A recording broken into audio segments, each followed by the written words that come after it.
नमस्कार। मैं आज अपनी कहानियों की एक नई श्रृंखला शुरू कर रहा हूँ। कई बार ज़िंदगी में कुछ घटनाएं ऐसी होती हैं जो प्रेरणादायक होती हैं और उसी पर आधारित कुछ कहानियाँ इधर उधर बिखरी हुई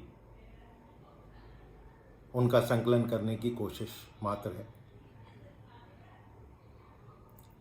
पहली कहानी जो मैं आपको बता रहा हूँ, ये विश्व की दो बहुत ही चर्चित हस्तियों के बारे में एक सत्य घटना पर आधारित है।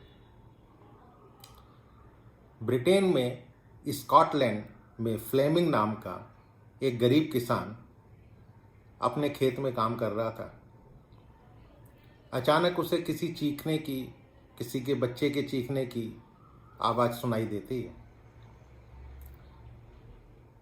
वो इधर उधर कुछ ना देखकर अपना साजो सामान और औजार फेंक कर तेजी से उसकी तरफ लपकता है तो देखा एक बच्चा दलदल में डूब रहा था। बाहर निकलने के लिए हाथ पैर चला रहा था, संघर्ष कर रहा था, डर के मारे बुरी तरह कांप रहा था, चिल्ला रहा था।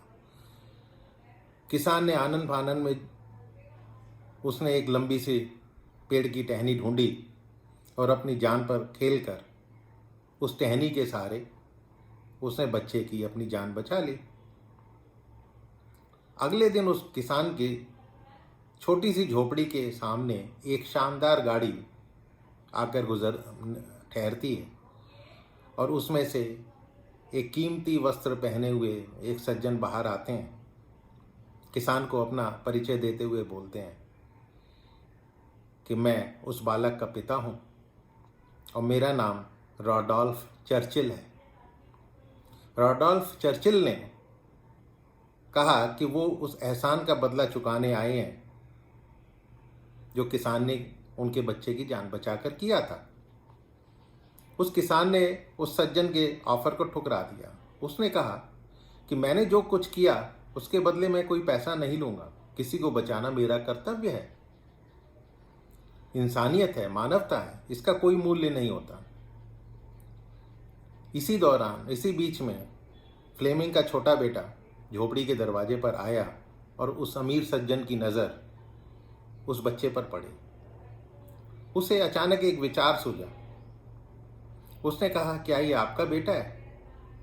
किसान बोलता है, हाँ, ये मेरा बेटा है। उस व्यक्ति ने कहा कि अब नए सिरे से बात उसने शुरू करी उस किसान के साथ। ठीक है, अगर आपको मेरी कीमत नहीं चाहिए कोई बात नहीं, लेकिन ऐसा करते हैं कि मैं आपके बेटे की शिक्षा का भार मैं अपने ऊपर लेता हूँ और मैं उसे उसी स्तर की शिक्षा दिलाने की कोशिश करूँगा जो अपने बेटे को दिला रहा हूँ। फिर आपका बेटा आगे चलकर एक ऐसा इंसान बनेगा जिस पर हम दोनों गर्व महसूस करेंगे। किसान ने सोचा, मैं तो अपने पुत्र को उच्च शिक्षा दिला नहीं सकता, ना ही सारी सुविधाएं जुटा पाऊंगा जिससे ये बड़ा आदमी बन सके। अतः इस प्रस्ताव को स्वीकार कर लेता हूँ। बच्चे के भविष्य की खातिर फ्लेमिंग तैयार हो गया। अब फ्लेमिंग के बेटे को सर्वश्रेष्ठ स्कूल में पढ़ने का मौका मिला। आगे बढ़ते हुए उसने लंदन के प्रतिष्ठित सेंट मैरीज मेडिकल स्कूल से ग्रेजुएशन की डिग्री हासिल करी और ये किसान का बेटा, यही बेटा पेनिसिलिन का आविष्कारक महान वैज्ञानिक सर अलेक्जेंडर फ्लेमिंग के नाम से विख्यात हुआ।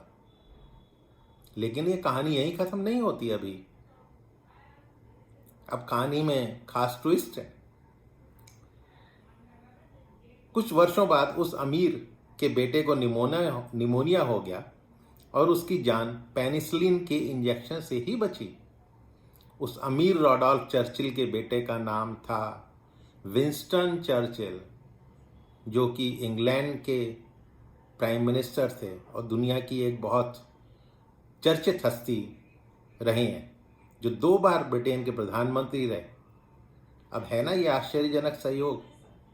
इसीलिए कहते हैं कि व्यक्ति को अच्छे काम करते रहना चाहिए। आपका किया हुआ काम आखिर लौट कर आपके पास ही आता है। ये दुनिया गोल गोल है, अच्छाई पलट पलट कर आती है। यकीन मानिए। मानवता की दिशा में उठाया हुआ प्रत्येक कदम आपकी अपनी चिंताओं को कम करने में एक मील का पत्थर साबित होगा। कुएं में उतरने के बाद बाल्टी झुकती है और झुकने के बाद भरकर ही बाहर निकलती है। यही जिंदगी का सार है, यही सही मार्ग है। जो झुकता है वो कुछ ना कुछ लेकर तो अवश्य ही उठता है। तो ये कहानी आपको कैसी लगी? यदि अच्छी लगी हो तो इसको अपने मित्रों के साथ, बच्चों को सुनाइए, मित्रों के साथ शेयर कीजिए। और यदि अच्छा लगे तो मेरा चैनल अनंत कथा सागर, इसको सब्सक्राइब कीजिए और लाइक कीजिए। अगली कहानी के साथ मैं फिर आपके सामने उपस्थित रहूँगा। धन्यवाद।